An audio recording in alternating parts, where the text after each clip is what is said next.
early in the season when you're getting a lot of chances, but the puck just wasn't going in, and now it seems like it is going in a lot. And it's just kind of funny how things eventually balance out.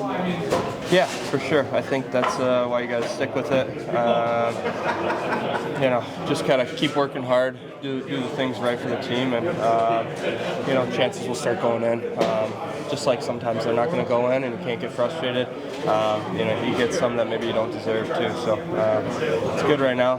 It was a good win the other day, and hopefully get another one today. How good does it feel to be one of the NHL's 3 stars this week? Yeah, it's pretty cool. Obviously a lot of good players in the league, and definitely maybe got a couple chintzy goals there, but I'll take them all. And but I think for us right now, it's keeping this momentum. Obviously Buffalo wasn't great, but we had some good parts of the game, and we got to keep this good attitude going.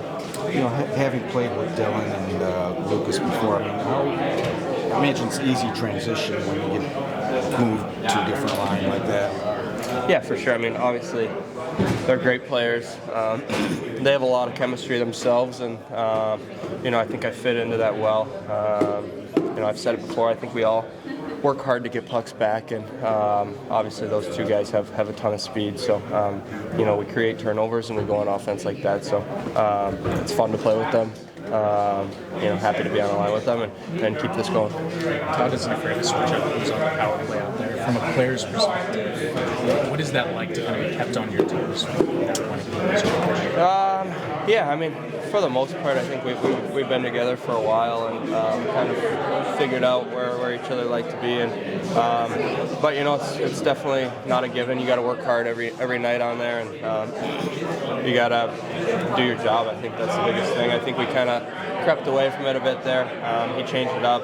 When we got back together, we knew it was time to go to work, and I think we're playing better because of it, playing a little more simple, getting pucks to the net, and grinding away at them. Sunday just seemed like a really good team win. What did you like most from the way you guys battled in New York? Yeah, I think overall it was a good game. I think we stayed on top of them a lot. Thought we played in their zone a good amount of time. And when we got caught out there, obviously they're a good team. They're going to keep you in your zone a little bit. We didn't crumble. Obviously Talb's played great. It's always nice to have that. And, overall, I think when adversity came, we didn't crumble. We stuck with it, and obviously got the 2 points.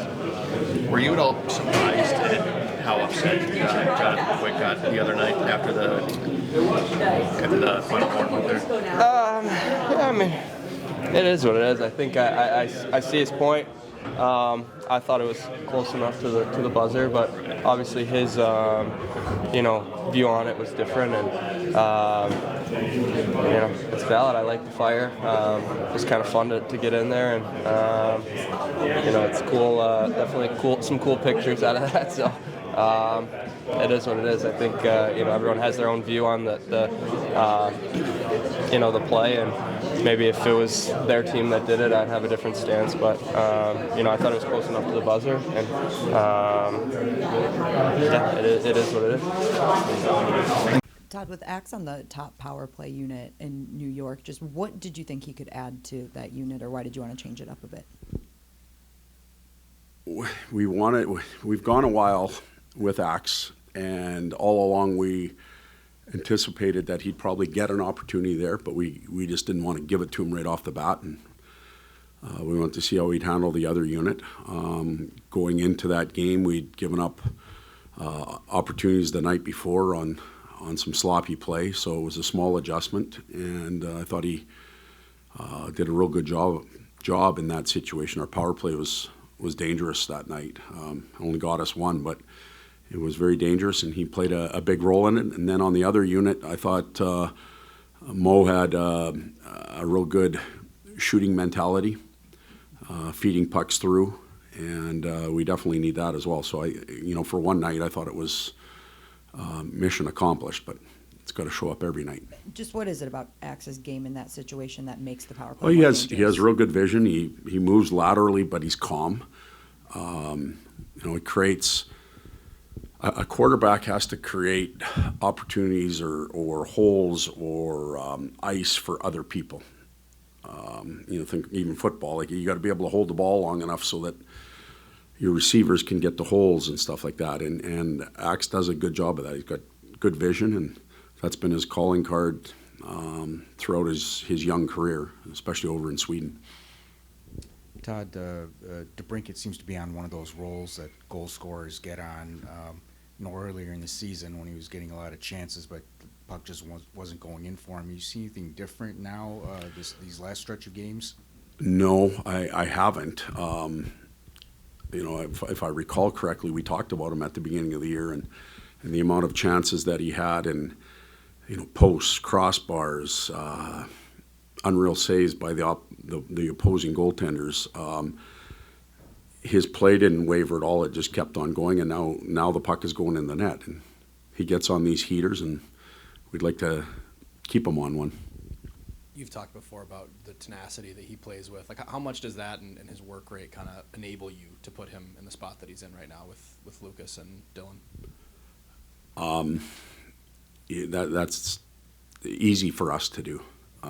He complements him well. He could go anywhere in our lineup. And I think he'd play the same game over and over and over again. And when you have a player like that doesn't play outside his skin or change who he is when you move him around, that's pretty valuable. Sometimes individuals will try and do things that they normally aren't doing if they get elevated or dropped a little further down in the lineup. But Cat plays the same game over and over again. With everything that took place at the end of the Rangers game, was it kind of a good team building thing to see everybody kind of so quickly step in to kind of defend one another? Yeah, it's amazing for the hockey people. You guys have all been around. That's called a brawl now. We used to call that like a barn dance in Saskatchewan. So I don't think there's a whole lot to that really when it's all said and done. Like team building, yes, but there's nothing there. I think those days are well past us, and that's probably a good thing for the game. But not a brawl. And then with Michael Rasmussen, obviously he had the goal the other night, and he's even seeing some time on net front on the power play. What have you seen from him in these specific last few games that you like? He looks more confident. He looks like he's he's more involved physically. We've been even able to use him in down the stretch. His penalty kill has always been good all season, but even down the stretch the other night in New York, we trusted him. 6-on-5, those types of situations. So he's just a little more trusting right now, a little more physical, getting rewarded with some power play time, good penalty kill. I hope his game is coming like we think it can. What stands out to you about Seattle, particularly look at they seem to be a little bit tighter defensively this year from the outside. Like, what stands out to you about them with their success this season so far? They check well. They don't give up much, and they're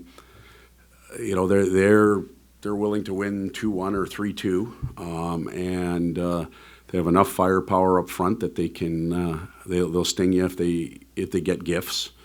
But there's a tenacity to their team. I think Lane's done an outstanding job of creating a tenacious identity for their team, and responsible checking identity too. So he's been good for their hockey club. And then you mentioned identity there. We're mid-November now.